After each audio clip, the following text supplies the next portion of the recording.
नमस्कार मित्रों, आपका आपके channel and author of ECC में स्वागत है। मैं राहुल सिंह आप लोगों के सम्मुख समाज के एक आईने की शीर्षक समूह की एक कविता रखूंगा, जो आधी अधूरी कविता है। अभी इसका पूर्ण संकलन अभी मैंने नहीं किया है, वो आपके सम्मुख रख रहा हूँ। आप लोगों को कैसी लगती है, आप लोग अपना प्यार मुझ तक पहुंचाइएगा, टिप्पणी जरूर करिएगा आप सब। तो मैं उस कविता का पाठ आप लोगों के सम्मुख कर रहा हूं, तो आप लोग सुनिए। समाज का आईना नहीं रहा अब, समाज का आईना नहीं रहा अब। पता नहीं शायद बेमुरव्वत ने सिकंदर को मिटा दिया। पता नहीं शायद बेमुरव्वत ने सिकंदर को मिटा दिया। कोई सोचे चमकता सितारा हूं मैं, कोई सोचे चमकता सितारा हूं मैं। जो आपने पहली लाइन देखी उसमें आईना शब्द आया है। वो जो आईना शब्द है वो बिंब को दिखाता है। बिंब का मतलब होता है मूर्त रूप। मनुष्य के मूर्त रूप को प्रदर्शित करता है हमारा आईना। हमारे वास्तविकता को अगर हमें अपने आप को जानना है तो वो आप आईने के सामने अपने आप को खड़ा होकर देख सकते हैं। वो आपकी वास्तविकता होगी। आपने हिटलर को तो सुना होगा। हिटलर जब कभी जनसमूह में नहीं आया था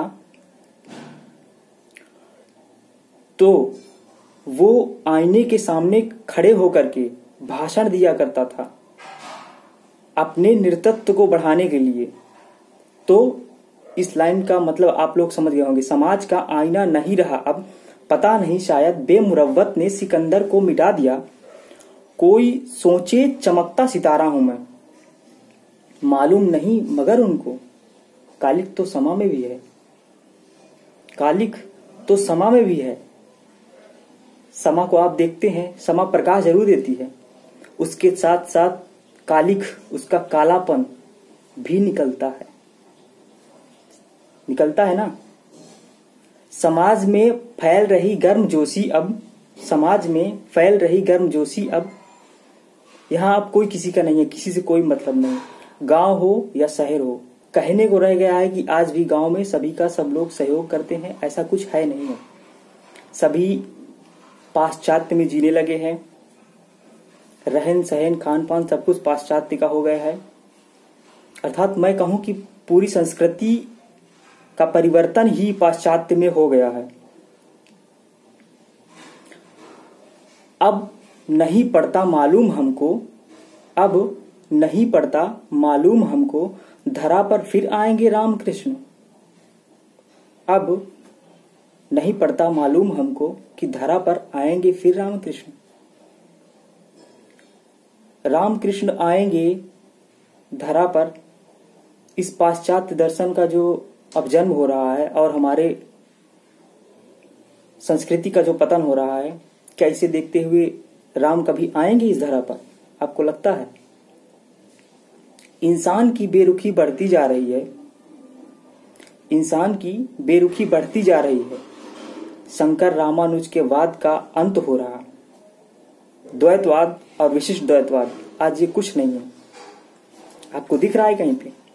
खाली किताबों में है। अब हम लोग पढ़ लेते हैं। हम लोग क्या, इसका एक क्राइटेरिया निश्चित कर दिया गया है ना कि अब जो आर्ट से पढ़ रहे हैं वही बस पढ़ेंगे। आज कोई नहीं जानना चाहता है।